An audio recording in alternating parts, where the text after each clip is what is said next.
This is Peter Helland on Citizens for Community Media. And you will be recognizing soon that we have Patrick Mangan back on. And we kind of are gutsy here because he's put that Trump hat out.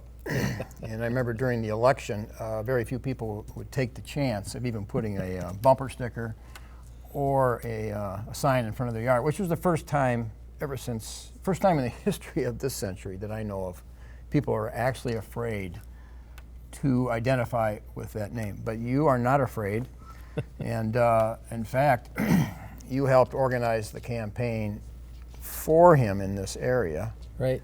And you are kind of qualified to speak on his achievements, which is what we're going to get into. Right, okay. right. Because usually you hear the negative, and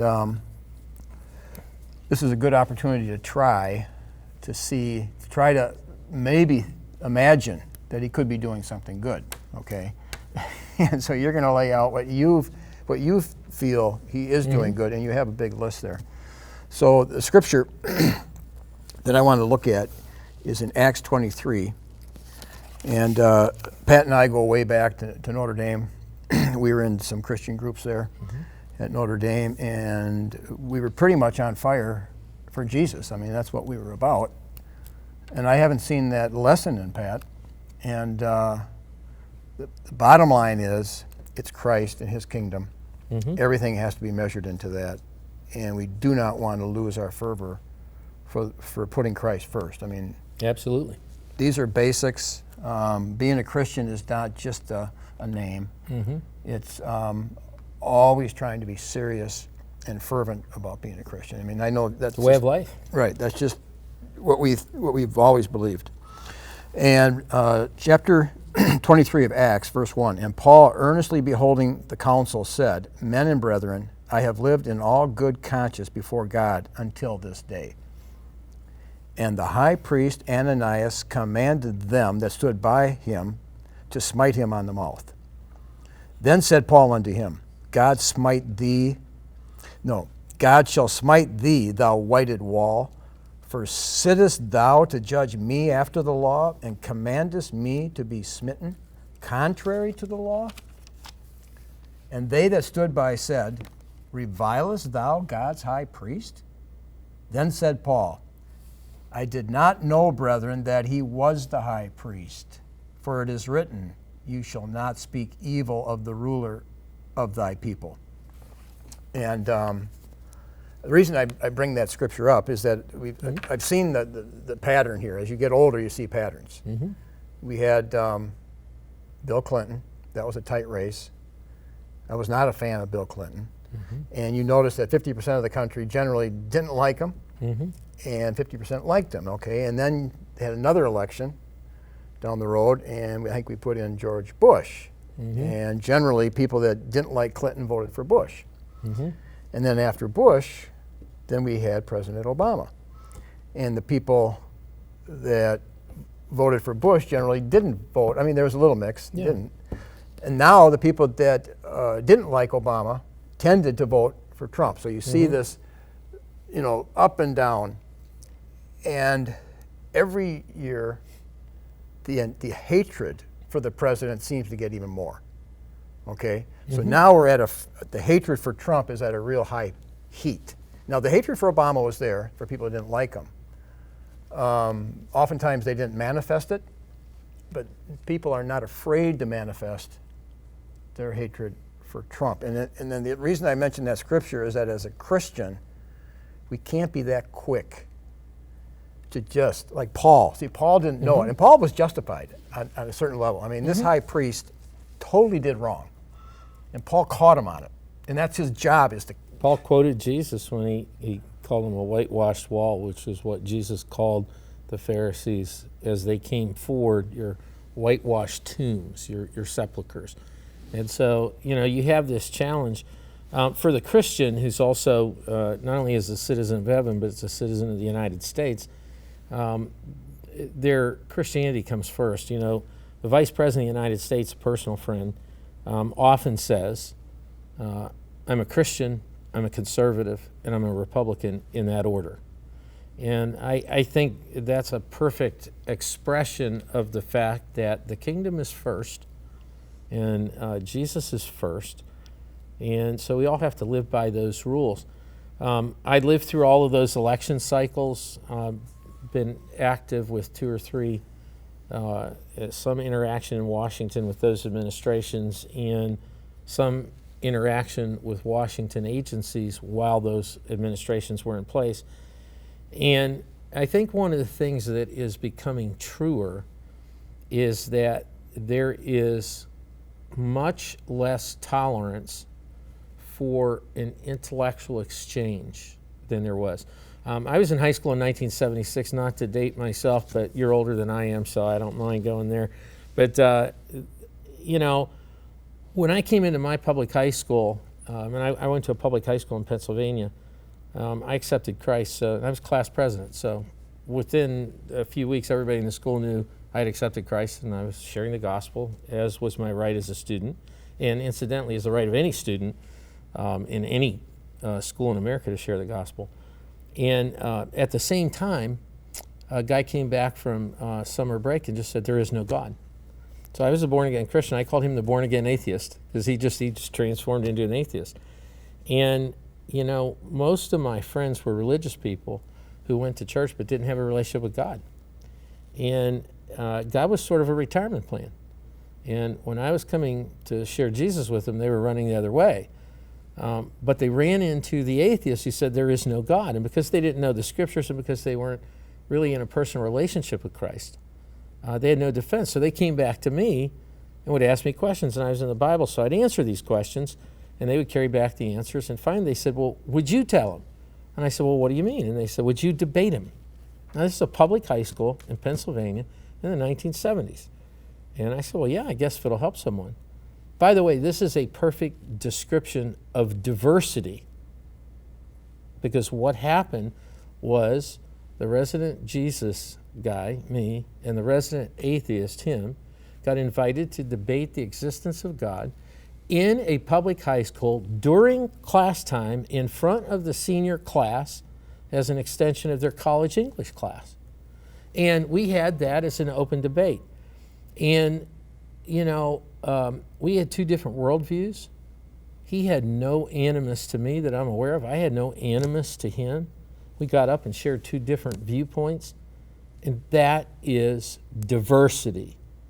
Now, today you can hardly imagine that happening, but everybody talks about diversity. They don't mean real diversity, they mean uniformity. They mean everybody who's different has to believe the same way, because we can't take any tension.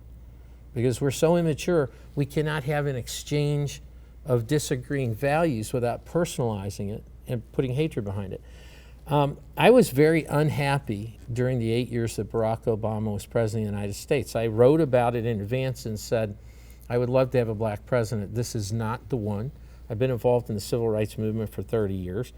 I didn't think his values matched up with most of my black friends or the black pastors that I'm close to. You probably refer Alan Keyes, and that's Illinois senator. Yeah, I mean, Alan Keyes I would have preferred, but in the policies that Barack Obama put forward were frustrating. They even made me angry because I didn't like the impact of them.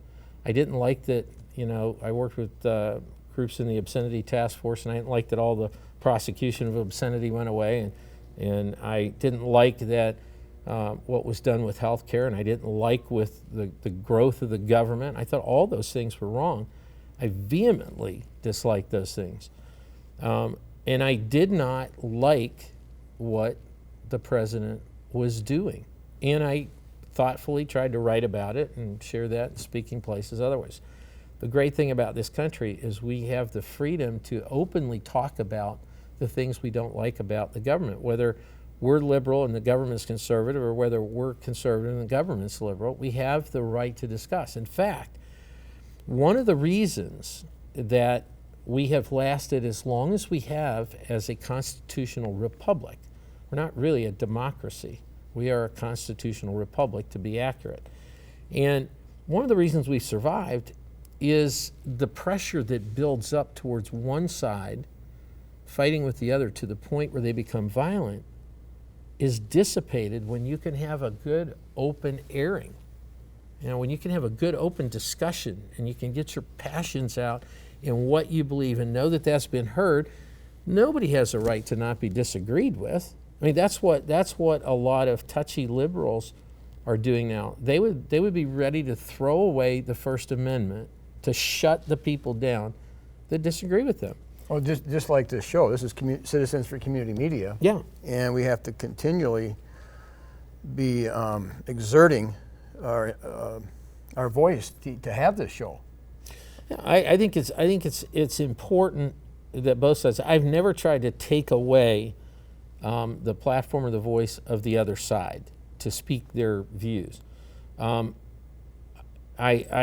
would vehemently defend my platform if I'm having a meeting. I don't want somebody interrupting it. If they're having a meeting, I don't want to interrupt it. I mean, but if somebody wants to have everybody standing outside and complaining and they do that in an orderly way, that's fine.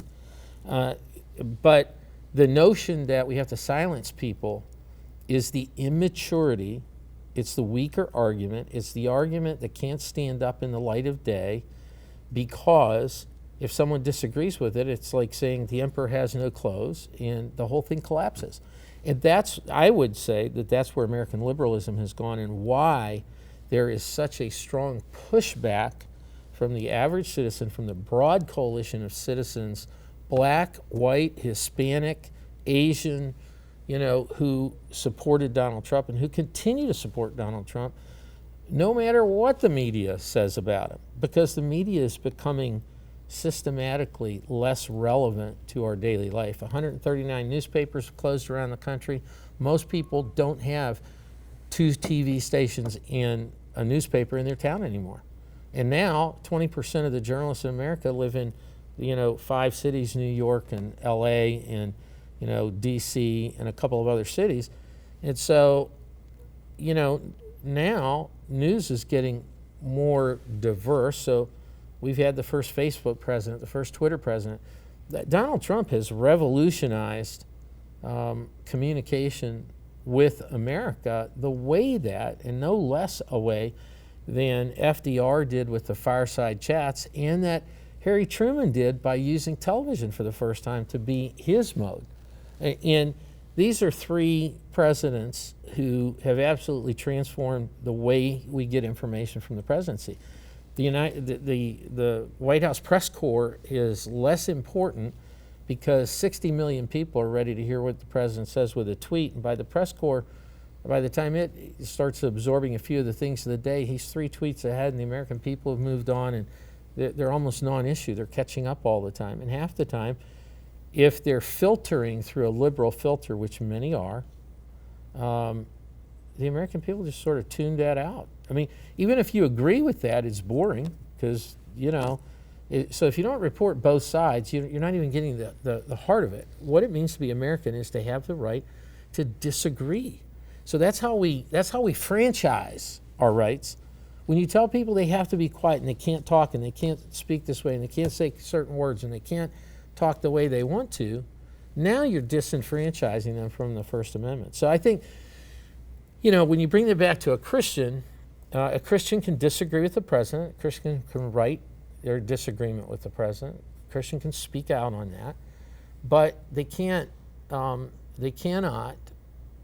espouse hatred for that person. They cannot call for the death of that person.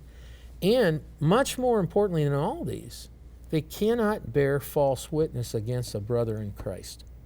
And one person, debated this in Washington with me and said, he's no Christian, blah, blah, blah, blah. And I said, well, what if you're wrong? What if I happen to know he is? And what if I know the people who led him to Christ? And what if I could tell you from the time that he sat under Norm Vincent Peale, the famous Presbyterian positive thinking minister, all the way through until the time that he prayed up in the tower with a particular evangelist who came and talked to him, he's been a Christian. What if I told you he's written and said, people don't think I'm a Christian because I'm tough, but I am a Christian, And I said, what if you're wrong? Isn't that the ultimate false witness? And he had to stand back and think about that, and he changed his tone. He can still carry on and disagree with what the president does, but you cannot bear false witness against him and think that either the Bible or the Constitution justifies you in that. Well, to me, the caution We could have read 1 Timothy chapter 2, where it says, Paul says, I gave Hymenaeus and Alexander over to Satan, that they would learn not to blaspheme. And then it says, therefore, I urge that prayers, supplications, intercessions, giving of thanks be made for all men, for kings and those in authority. But the therefore obviously is reflecting back on the prior, which is he gave them over to Satan that they would learn not. Blaspheming means to speak evil in general, but usually it means to speak evil of the things of God. So if a child cursing the parents is extremely evil, because you sit in the position of a godly authority. So a child to do that is a very evil thing. But to speak evil of whether it's Obama or whether it's Trump is not a light matter for a Christian. Now, I think one of the things is this, that I debated openly and constantly the policy decisions I thought were very bad from previous presidents, whether it was Bill Clinton or George Bush, the first one, or whether, it was Barack Obama. But the point is that I also prayed, and I did not hate him, and I'm not permitted to hate him.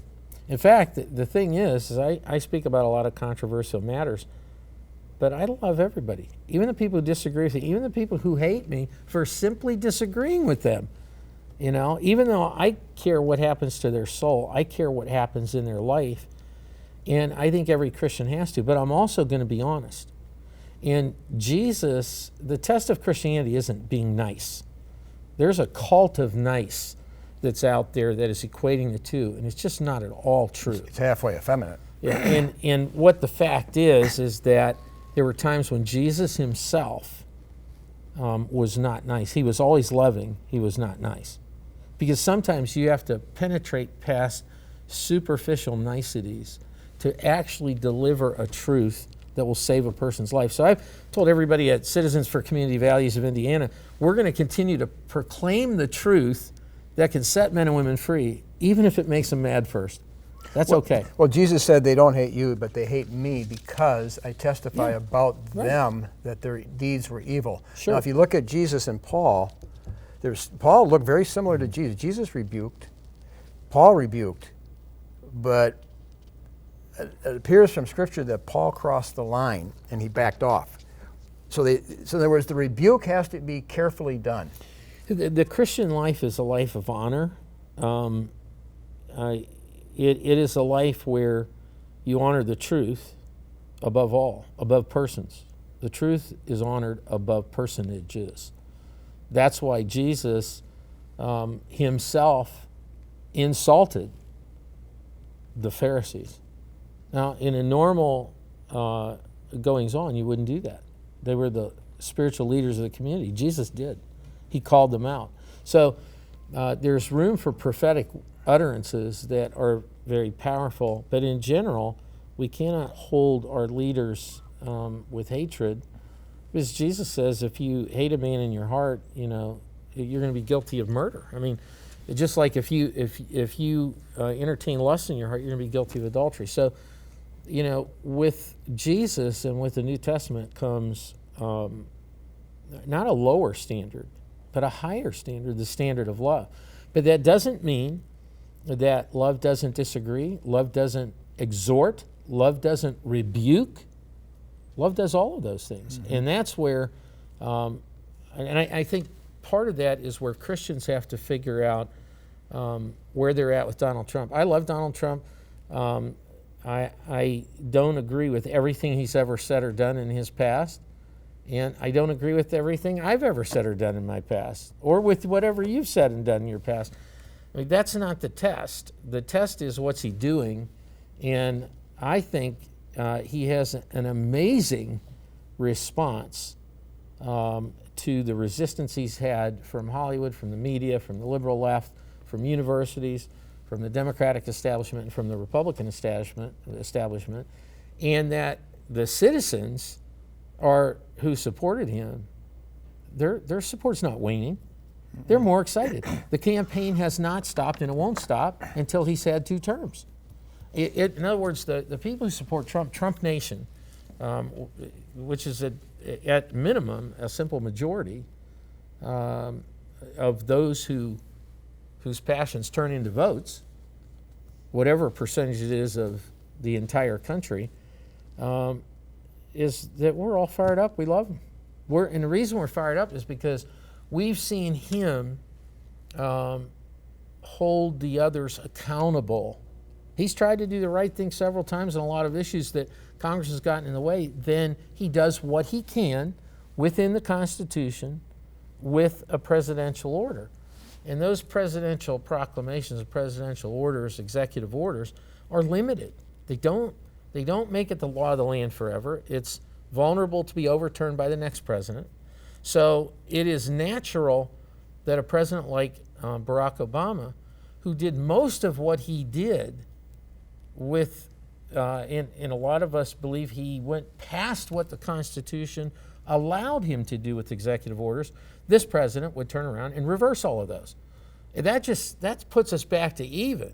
That doesn't mean we've taken a step to the right. Mm-hmm. So, I mean, that's where, if you have intellectual discussions, there are people that think differently than me that I like and I'm friends with.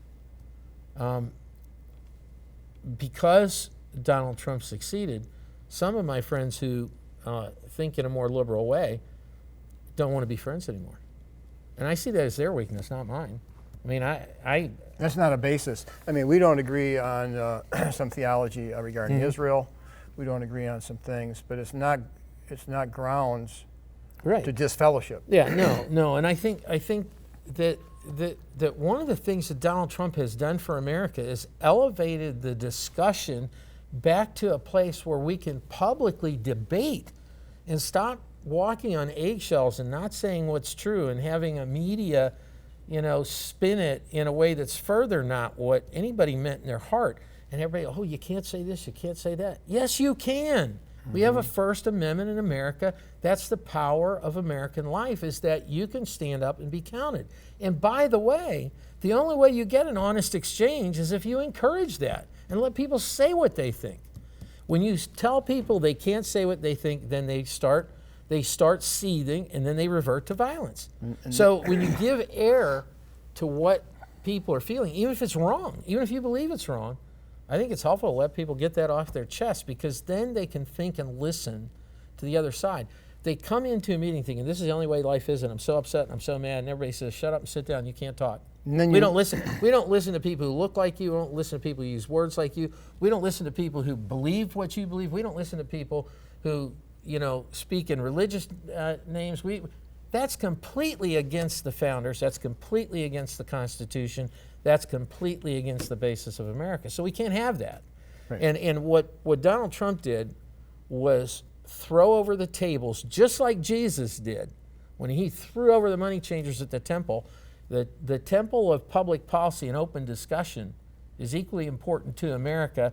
And what Donald Trump did was go in and throw over the tables of political correctness and say, no, that's not an excuse for not saying what you mean, for lying, and for lying about what was said. So we're going to say what's real. Right, so people have more, Right. they sense in their spirit they can speak out. Now, we want to go through, we may not have time to go, we got 3 pages, or at least 2 full pages of all the positive things. But before we start, can you say anything negative that you didn't like? Because no one's going to believe you if it's all positive, okay? I mean, can you say something? I mean, I could tell you some things I don't like that he's done, okay? What can you say before we go on all this positive? I don't like that he's been so subtle. I don't like that he hasn't gone harder, faster. So, there's plenty of people who are complaining about what he's doing, and most of them are complaining for the same reasons that I support him.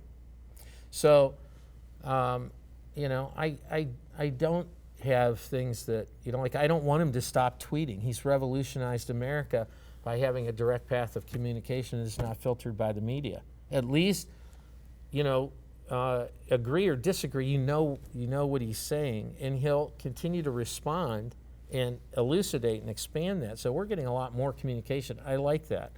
Are there sometimes things that are said that I wish he'd said a different way? Sure. Do I want to take that away from him and silence him and tell him don't talk anymore? No. I want him to keep talking. He's getting better as he goes. And the thing is that, I think there is very little objective reporting about this president, and that's one of the reasons why the people are turning away. I started as a journalist. I mean, I'm watching the industry I started in and what I believed in as a guardian in the American system lose its way, where, when I learned journalism, if you had an opinion and you let that get into your reporting, that's called yellow journalism, and that's about the most insulting thing you could say about a journalist. It's all yellow today. Everybody's got an opinion, they're all throwing it in. It used to be in other words, they get to have an opinion, but the other people don't. Right, that's the hypocrisy of it. The other thing is that the real issue with yellow journalism is when you masquerade that you're an objective observer and reporter, and when you actually have an opinion that you thrust into the story. And we saw this maybe for the first time brazenly by Walter Cronkite, who was America's voice for years and the most steady, and he made a personal decision about what he thought about the war in Vietnam. And whether you're for it or against it, he crossed a line and went from an observer to an opinionator. And when he did that, the wall of objectivism started to fall. Ted Koppel was on recently, and somebody asked him about the condition of news now versus when it was there. And he made reference to the objectivism of most of the reporters and taking both sides and doing it. And he said, there is none now. And this is an admission that people can no longer reflect a set of facts very well without putting a spin on it. You know that goes to mind. I went to the National Conference for Public Access, Alliance for Community Media. It was in Minneapolis, and this guy got up and spoke, and he was kind of challenging something. And I go, wow, I went over and started talking to him. He said he worked for 30 years professional, even under Walter Cronkite. Okay, now I don't know if it was Walter Cronkite's satellite or something like that, but 30 years, and he said he was just basically, he had to say what the owners of basically had to conform himself to the people that owned it. He got out, and for the last 2 years, he's been running, I think it's in Framingham, Massachusetts, he's been running the public access there, because he felt this is where you can have that kind of freedom. Yeah, and honestly, you should be able to have this kind of freedom at any time with any news story at any public forum. But I think, and that's one of the reasons that I agreed to come and talk about like a report of what has Donald Trump done so far, because on one hand he's passed more legislation than any president in history in the first 100 days, and on the other hand all you hear every day is he hasn't passed anything. And so there's got to be an objective look at the things he has accomplished. And I think one of the first things that he's accomplished, he's governing the way the American people who voted for him want him to. Not the way the media wants, not the way the liberals want, not the way the Republican establishment wants, not the way the donor class wants, not the way the swamp wants, not the way Hollywood, not the way that the cultural elites, not the way the university presidents want who've gone liberal, but he's governing the way the voters want. And by that, he recruited one of the strongest cabinets in history. And yes, there's been people in and out, but you got to be right for the job, and if you don't fit the job, you go. And if you got a problem, you got to step aside, and the next person steps in, and they're just as strong. And this cabinet has been under incredible battle. There was no honeymoon. There was no easing into it, period. The media attacked him the night he was elected and kept attacking him ever since. All the left has been attacking him. So you've had this dealing with relentless attacks and doing it, I think, very successfully. He's already revolutionized the direct communication and done what he'll have to be written in communications history, marketing history, political history, in the history of politics, in all future ages, about what he did with Facebook and tweeting, because it's a revolution. The second Obama election was about their ability to identify what people believe through their computer programs and all these things that they were doing. It was a technology thing, but it didn't quite revolutionize everything. This revolutionized because it blew all of that out of the water and went direct to the American people. So I think, when you look at these things, the other thing he's done is he has single-handedly called out fake news and given voice to the American people who are upset and who are offended at the constant stream of vitriol and spin that comes out of what used to be called news networks. So that's one for the history books. That's just, and we're not even in the first year, through the first year, he is fighting for what the people who voted for him wanted him to fight for, not for party. Right. Okay. The best example I can get is not a good example, but if in a football, before the football game, they flip the coin, and you have to accept the decision. Right. It's going to come down heads, and if you call heads, that's it. And if you lost, then you have to receive or whatever. Yeah. The election is somewhat similar. I mean, you could say that maybe the Obama election was not legit because you could argue that he was not certain because he was arguing could have been born in Kenya. But let's put that aside. It seemed like, despite the birth certificate and all that, people didn't go that crazy about Obama getting elected. It seems like people aren't accepting the Trump election, and yet that's the rules of the game in this country. That's how it works. You lost the flip. That is the incredible difference between liberals and conservatives. Conservatives will fight and accept an outcome, and then they'll prepare for the next fight. They'll tolerate even what they don't like for a period of time, as long as they have a fair way to change it. Liberals do not tolerate any disagreement at all. It's becoming less that so. Now, that's not true of every liberal and every conservative, but in general, it's becoming more and more true of those to the left and those to the right. And that's what the problem is. The vitriol, the violence, the anger, the stuff, that's all coming from liberals. It's not coming from the right side. What's your definition? Coming from the left. What's your definition of the worldview of a liberal? Do we have 3 more programs? I mean, I could go through that. But if somebody was hearing this word all the time, let's contextualize it and put it in America. Liberals today tend to go against patriotism. They tend to go against their country. They are not in love with their country. They're not in love with the founders. They don't have a great respect for the founders. They tend to move towards socialism. They like big government. They like government-imposed solutions. They like people to lean on the government from cradle to grave. They're not in favor of personal freedom, not any real definition of that. And they want everything to be a right. They want nothing to have to be earned. They want nobody to get an F on their report card for not doing their homework. They want everybody to get a satisfactory, and you're satisfactory by being there. I mean, it's this thing of asking. I would say liberals ask, "Is it fair?" before they ask, "Is it right?" Conservative asks, "Is it right?" Well, if it's not right, then it's not fair to do it. And so there's a different approach, I think, entirely. But everybody will have to agree that Donald Trump delivered with Gorsuch to the Supreme Court, and that's going to stay with the country for maybe 30 years. And he's probably going to add 2 new conservatives to the court, which will change the tone of the court for the next 30 years, for generations maybe. And one of the things that he was absolutely out in front on was immigration, stopping illegal immigration. And he came up with a travel, ban that was appropriate for terrorist countries that produce more terrorists than anybody. And, you had a little federal judge appointed by Obama in Hawaii try to take control of the entire public policy, of America and usurp the powers of the president. And the president could have ignored him and created a constitutional crisis right there and said, "You're out of your lane." And he would have been right because he's enumerated the powers to invoke those things with national security. So this president then found a way through that. Appeal went all the way through the Supreme Court.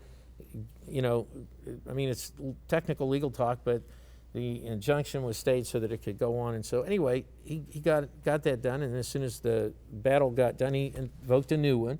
He has gone to the place of canceling the executive order on DACA, which is absolutely unconstitutional. The President of the United States had no right to set up DACA. Whether you're for it or against it, he had no right to do that. That's a congressional decision that has to be made. We're a nation of laws, right? And DACA is the idea that the children of illegal immigrants are citizens, and that's not in the Constitution, and that's not the Constitution. The Constitution has different requirements for being a citizen, and we also, everybody swore to uphold the laws.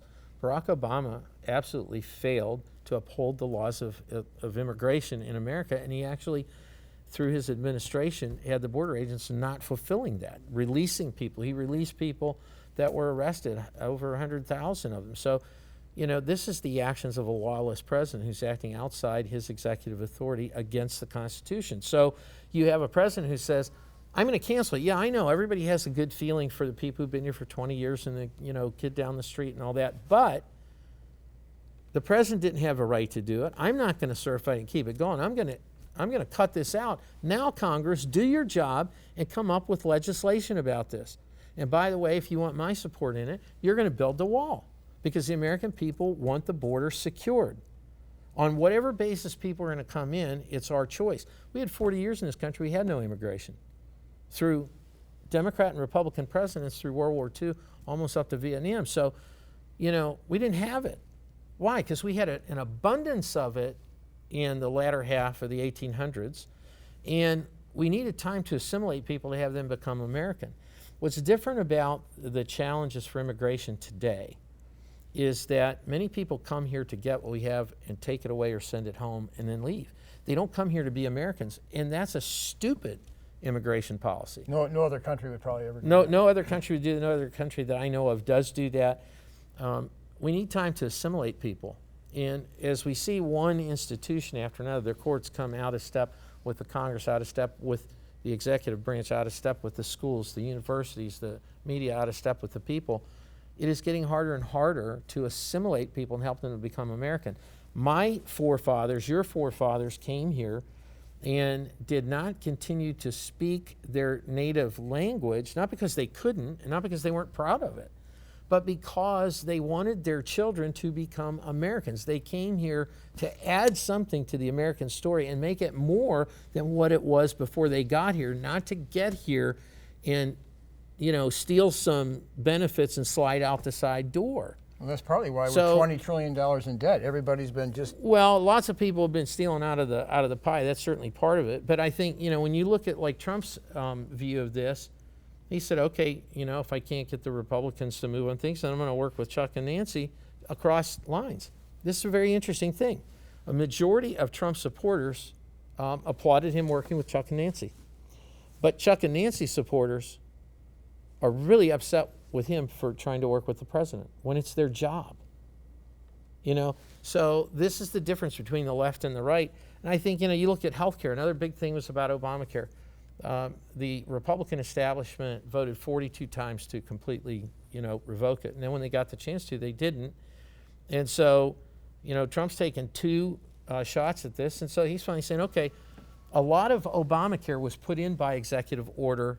We think is an overextension of the use of executive order, so it can be undone by that. So the executive order to pay insurance companies, in this, by the way, while the American people have bad insurance, while they can't afford to use it because of the premiums and deductibles are so high, while they have a card but they have no real insurance, no real coverage, the only people benefit are the people who get it for free. So while that's going on, the insurance companies who say, oh, we just can't hardly make a dime, they made $17 billion, $8 billion. So Trump says, you know what, we're going to eliminate that subsidy because the insurance companies put the weight of their public policy influence behind Obamacare because they didn't care what it cost because it was going to be subsidized. They didn't care if the people could afford it or not because it was going to be forced through a law you have to get insurance. And they saw billions of dollars out in front of them. So he's taken away that incentive, and he can do that. Now, ideally, the Congress should have worked with the president and got this done. They should have had it ready to go on day one like they said they would. But, you have a lot of people who, on giveaway votes that they know it isn't going to happen, they vote against it. But when it comes down to changing the policy, They're afraid. They don't really believe. They're really hiding behind. They lied. So Trump is now bringing accountability on behalf of the American people, a majority of the voters who voted for him, to both the Republican and Democrat establishment and saying, that's not going to work anymore. And I'm going to call you out, and I don't care if you don't like it, and you can call me anything you want to. It's not going to change me. So let's get back to the real work, which is fixing this, which is exactly what, opening this up so that small businesses can form associations across state lines, which will push down the cost of health care and which allows most people to pick the kind of plan that they want, which is when they're 80 years old, they don't want maternity coverage, and forcing people who don't need or want maternity coverage to pay for people who haven't bought insurance and who are having babies out of wedlock and who are leaning on the system and who are doing everything else. That is a philosophical problem. That's not about kindness or compassion. That's about whether you are forced to pay for abortion when you hate it, and whether you're forced to pay for immorality when you hate it. So the fairness in this system is going back to a market-based system, and this is the big difference between Republicans and Democrats, conservatives and liberals. Liberals want the government to make one choice and everybody get in line. Conservatives want there to be as many choices as the market can offer, and you pick the one that you like. And if you find yourself in a class of people who has an extraordinary problem, there are endless mercies in our system that are there to help you. And it's a much more compassionate thing to make it work for everybody. It's not just about the numbers at the CBO of how many people are going to be on insurance or off. 30 million people who have insurance can't use it because they can't afford the premiums and pay the deductibles and ever get to the place where it does anything for them. And that's been the lie. That's the myopathy that the media has not reported. They'll take a CBO number, which has been wrong every time, and try to do the sky is falling with it. Well, guess what? The American people are tired of that. They want it to change. It's going to change. And Donald Trump is moving it there. He's moving it there. The hatred for Trump could be such that even if he succeeded beyond everybody's wildest imaginations, they might even hate him more for that. Yeah, they could. And I think people have decided that they don't want this president because he disagrees with the president that they wanted. But more than that, when they say they hate this man, they're not saying they hate this man. They're saying they hated everybody who voted for him. And that's what their behavior is. Because he's representing that 51%. Yeah, because he's doing exactly what those of us. But who they're really despising despising this country because this is the rules how the country. He stepped in and he defunded the fake science of global warming. I mean, you had all this politicization of science is amazing to me, because you have a majority of scientists do not believe in global warming, but they got systematically isolated, and they started getting, sort of blackwalled, blacklisted by the social cultural elites. But they're all now speaking out, and we see plenty of counter evidence, to this. And so they couldn't win the argument with their false politicized science. So what do? They call everybody who disagrees with them a climate denier. Well, the purpose of that comes right out of Saul Alinsky's book, and it's all about discrediting the person so that no matter how strong their argument is, it doesn't matter because they're discredited. That's the politics they're practicing, with Donald Trump. And Donald Trump, is saying, no, we're not going to waste money on this. He pulled us out of the Paris Accord because the Paris Accord was fundamentally bad for America. It was voluntary, but we were trying to, shut down coal plants, limit production, put a big burden on business, lose jobs, lose profitability, lose taxes. And the biggest polluters in the world have a voluntary thing to hit, and they give lip service to it. It's absolutely ridiculous. It's as bad as the Iran deal, which, when you start to look, at going around the world, he inherited Syria in a mess. He inherited ISIS in a mess. He inherited, North Korea in a mess. He's inherited a mess in Africa. He's inherited an aggression on the part of China we haven't seen before. And he's managed to soften China, pull them in, and start to rope in North Korea because he's ready if necessary, to take military action in North Korea, which all of a sudden China backed off because now they're not wanting to get in a tangle with us because they know we're about to, take a military invasion incursion that's on their border. They don't want that. So for the first time, they cut off payments and cut off shipments, and they've started to get action. The Chinese have never done that before. They did it with Donald Trump. They're moving around that. They may not like it, but they're responding and helping. I just saw in the paper today on Trump is getting good negotiations with the president of Greece. Yes. So I mean, and Trump's view was, let's not have three people talk. Let's have two people talk. I don't want to have you and me and George talk about it. I want to have you and me talk about it. And I want to create an agreement with George about our business. I want to create an agreement with you. That's bilateral, not multilateral negotiations. Doesn't mean you can't bring a whole region together to talk about a hotspot, but the agreement between America and Greece is between America and Greece. Doesn't have anything to do with anybody else. So why do we have 15 other people involved in that? Trying to make it like this and create loopholes that other people can steal from. We have this is his intuitive genius. This is his intuitive genius, and he's improved the economy. The economy is stronger than it's been in 8 years. The growth rate is stronger than 8 years. The success in the stock market is unprecedented growth. The success in rolling out a tax plan that will repatriate trillions of U.S. company dollars. Look, I'm a business consultant. We're looking for a few percent here and there to change profitability on the bottom line. If you're a small company of $100, $200 million and you're paying a 35% corporate tax rate and you're paying it twice, if you're an American company and you produce a product and you sell it in France, you pay the tax in France, and then when you bring that back to America, you pay the tax again, and you pay the highest tax in the world on it again. If you're a French company and you pay the tax in America, you don't pay the tax in France. I mean, it doesn't take a rocket scientist to figure out that if I get a $300 million company and I'm paying 35% and I got, $210 million tied up in taxes, that I can build an awfully nice, palatial corporate headquarters somewhere else and just have improved the profitability forever. It doesn't take that many millions to build that place and just do it offshore and say, okay, I'm not an American corporation anymore. I'm going to operate out of wherever, and then I'm going to save $70 million, per, to put back at the bottom line. Hey, I got a quick one.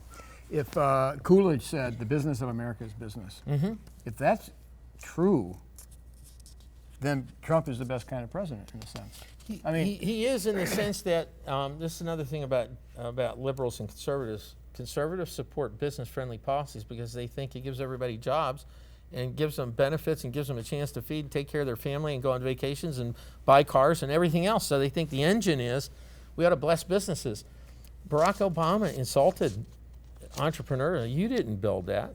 Well, Barack Obama sure didn't build it. The Congress didn't build it. The big difference, I think, between, what Barack Obama did in the philosophy of big government versus the philosophy of free market is this. Trump is mobilizing the government to serve the people, whereas Obama put the burdens on the people to expand the government. And, we're just at the first year. I mean, Trump has fought through so many different battles to make these agencies conform to what's good for the American people. That's why EPA is getting a big cut. That's why EPA is being taken off of this global warming crusade that's causing us to waste billions of dollars, and lose jobs beside. That's why, when you look at all the foreign policy things, well, you even look at the natural disasters. No president's had to deal with 3 of the worst hurricanes in a row while dealing with a mass shooting, while dealing with wildfires. He's done it all seamlessly. Jerry Brown out in California rips this president up and down, talks about seceding. So this president is prompt, fast, takes good care of California, declares an emergency zone, and says, we're going to be with you to the end. He's chagrined because now he certainly had to compliment the president on his prompt response to the wildfires in California. Much quicker than Obama, much quicker than Bush. Why was Trump better? Trump is better because he's a businessman and he understands real deadlines, and he doesn't do it all himself. He delegates it. So he builds a team and gives them an order, and they know if you don't produce, you're going to get fired. That's the way business people think. You have to produce. I mean, we'll give you a chance to get it right, but we can't let you ruin the company for everybody else. So he was much better than Bush and Obama. Much better. Yeah. Much better. And he's addressed all of these issues. He's asserting leadership in the United Nations. He has decertified the horrible Iran deal, which doesn't blow up the world. It now says, now we can get into a discussion about you supporting Hamas and about the missiles and about your support for North Korea and all the rest. We're not letting that go by. I saw a meme on Facebook that said that Barack Obama was a Muslim president who favored Muslims over this and that. And I know that would create a firestorm of debate for people, but the reality is he treated Muslim nations much better than he treated this nation. So whether you come to the conclusion, whatever he felt in his heart, whatever he believed in his heart, I don't know. But the one thing I can tell you is that the sweet deals have been given out to rogue nations who are against our ideals, and the people who are our friends got left hanging. I mean, this president, with all of that, addressed the situation in Venezuela, where that whole country is imploding because of a socialist dictatorship that has bankrupted the country, where they're starting to have problems in the streets, and most presidents would have steered clear of that. And Trump said, hey, stop what you're doing. We're not going to just stand by here. We're going to intervene. And we don't know how it's changed that. We're going to see what happens next. But he will intervene if it's necessary. And you look at the problem of illegal immigration in this country, and the reports from the border are just the stand to say, we don't want illegal immigration. And if you come here illegally, we're sending you back, has knocked it down 45 to 60%. Wow. So strong, decisive, confident leadership that is unwilling to change, even if somebody calls it a bad name or calls it arrogant or calls it some other name, works. And it's not bullying. You know, we will follow up what we care about, if necessary, with military might, if there's an attack on liberty, if there's an attack on the people, if there's an attack on an ally. We probably only have 5 minutes, I'm not sure, but a friend of mine called just today from Wisconsin. Mm-hmm. He calls every once in a while, but he hadn't called for a month or two.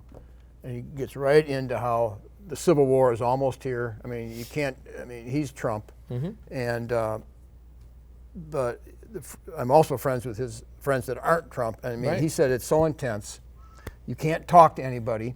He's saying mm-hmm. you can't talk to a Democrat at any point. They're not reasoning out anything. Mm-hmm. What do you think on that? Well, I think that a lot of people have given up on the art of convincing people with facts. Remember, the media did that first. The media gave up on facts. They just spin their own stories they exclude, all the good things that Trump does. They only report what they think is bad. And most of us who supported him are saying, badge of honor, go ahead, tell me more. I like it, because that's what he's doing, what I asked him to do. Mm-hmm. So people have given up arguing fact. I had a lengthy conversation with a friend who's liberal, and it's very difficult because I could send him 10 pages of documentation. He'd reject all 10 pages. He'd send me 10 pages, and I didn't see any of his sources as credible. Now, that's an intellectual exchange. I have no animus for him. I don't think he has any animus for me, but we surely do not appreciate each other's point of view. And here's what it comes down to. Everybody has a right to an opinion, but not all opinions are equal. The person who's right is right, and the person who's wrong is wrong. And the magic of dialogue in this country is saying, I may think that you believe the wrong thing, but I can extend to you the courtesy of believing that you genuinely believe that. You're not just lying. Do you think? And that courtesy is not out there anymore. You look at what's going on with the NFL right now, just as an example. Blue-collar Americans, the NFL is their platform. The people who buy the tickets, who are the fans, who buy the jerseys, the people that the advertisers pay the money to get to, it's not the athletes, it's the fans. So the fans own the NFL. Now, the NFL owners steward it, they make lots of money off of it, and the league keeps it all in line, and it makes lots of money off it. And as a result, a 75% African American league is made multimillionaires by an 85% Caucasian audience that's blue collared. What do they share in common? America. What do they share in common? Everybody stands and says, we're Americans. So the hand goes over the heart when it comes time for the flag. And the national anthem is a point of commonality. So when the players start kneeling and dissing America, they have millions of people who've had children fight for this country. They've been handed a folded flag from a fallen child or a fallen father or a fallen husband, and they look at that and say, you disrespectful, ingrateful people. You're making millions of dollars not for risking your life, but for playing a game, and you don't have the good manners to stand up and honor that country. If you're a millionaire and you want to complain, write a letter to the editor. Go out and have a news conference. You know why they don't? Because nobody cares. The media aren't going to come and do a news conference outside the team office when the guy's not in uniform. It's not his platform. It's not about First Amendment. When you're in your employer's employ, the Constitution and the court has supported all the way down the line. You can accept limits. We have 1 minute. So when you look at this example, you know, the president seeing all this disrespect for the country and this growing thing, and people trying to racialize everything. The left is into identity politics, divide by race and conquer. The right is not. The right is about a bigger coalition, and it's becoming bigger all the time. And so when you look at this issue on the flag, no, it's you can kneel down, but then I can be very upset with you for kneeling down. I can say, I'm not going to watch you. I'm not going to buy your stuff anymore. So guess what? Why don't you join the ranks of the others? How about you go stand in line for job retraining for McDonald's because your $1 million salaries are gone? That's an appropriate response as well. We are going to have to close this show real quick. This is Pat Mangan on Citizens for Community Media, and we're going to have him back for another report down the road.